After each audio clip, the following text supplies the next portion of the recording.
Miami International Airport, Florida, 1990. U.S. Customs agents discover more than a ton of pure cocaine hidden inside an airplane owned by the Venezuelan National Guard. When officials question the aircraft's commanding officer, General Ramon Guillén Davila, he makes a shocking claim. First thing he says is, I'm working for Central Intelligence.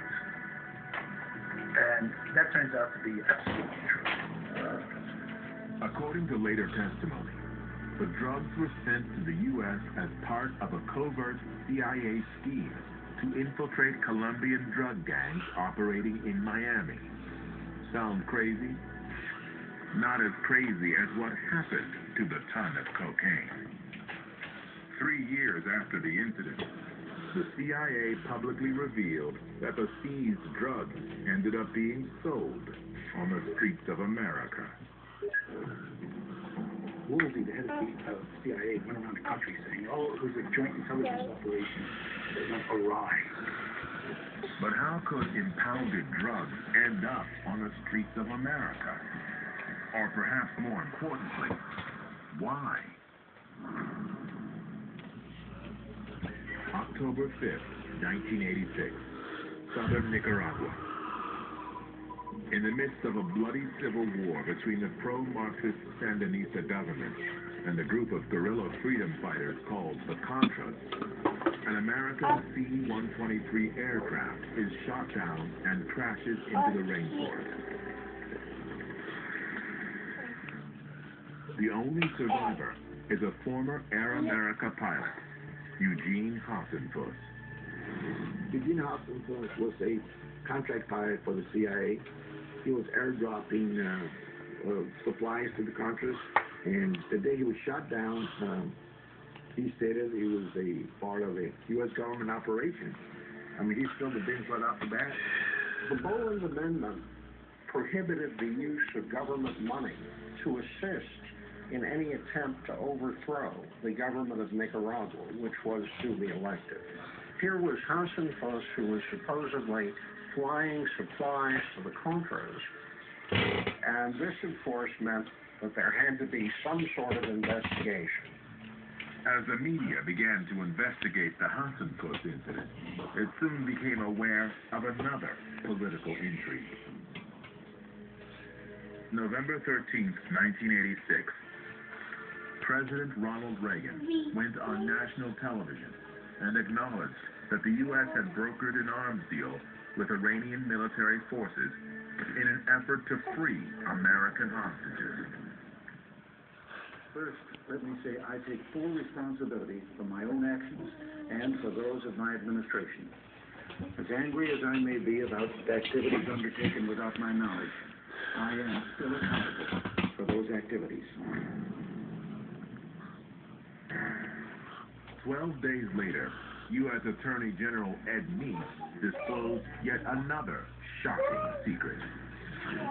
That profits from the covert sale of arms to Iran had been diverted to aid the Contras in Nicaragua. Certain monies were taken and made available to the forces in Central America, which are opposing the Sandinista government there. For President Reagan, now it became essential to find a way to fund an attempt to overthrow the government. They were determined to get around the congressional.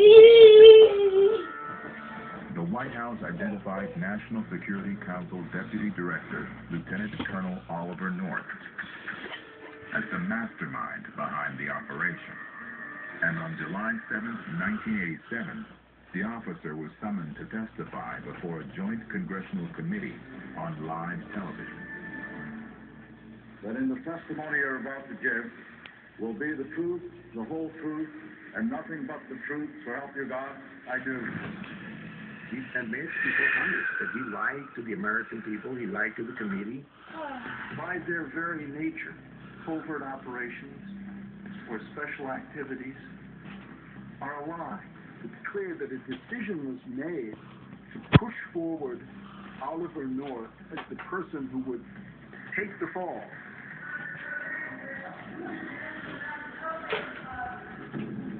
But was Oliver North's testimony before Congress the whole truth and nothing but the truth? Or was it, as conspiracy theorists believe, part of an elaborate cover-up? One that was connected to the tragic plane crash in the Nicaraguan rainforest.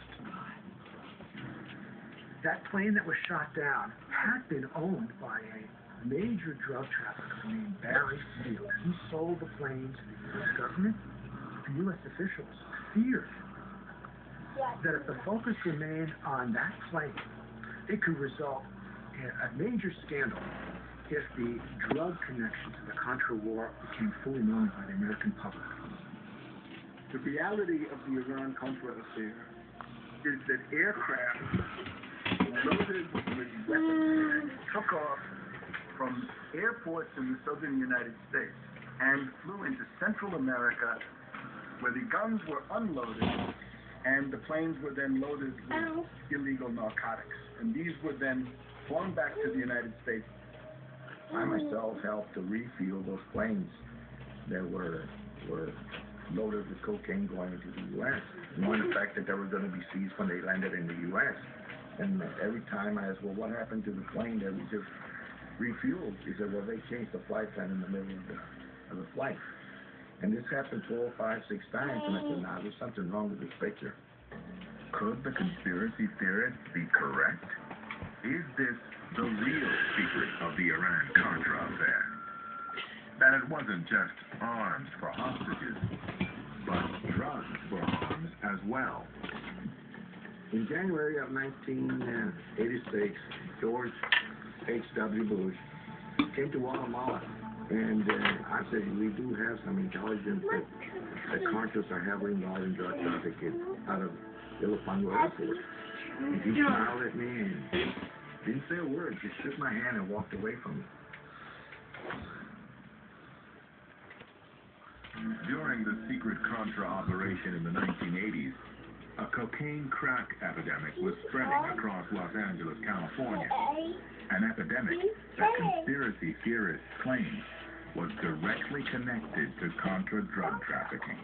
Lots of people in the drug trade worked with impunity. And that happened because the signal was, don't really go after them, because if you do, it will expose what other things we're doing covertly to assist in the overthrow of the Sandinista government. Well, the Contra connection says the drug war has almost no moral high ground whatsoever, that the United States has literally made itself into clowns in the global community by pretending to have a war on drugs when really that was never the case.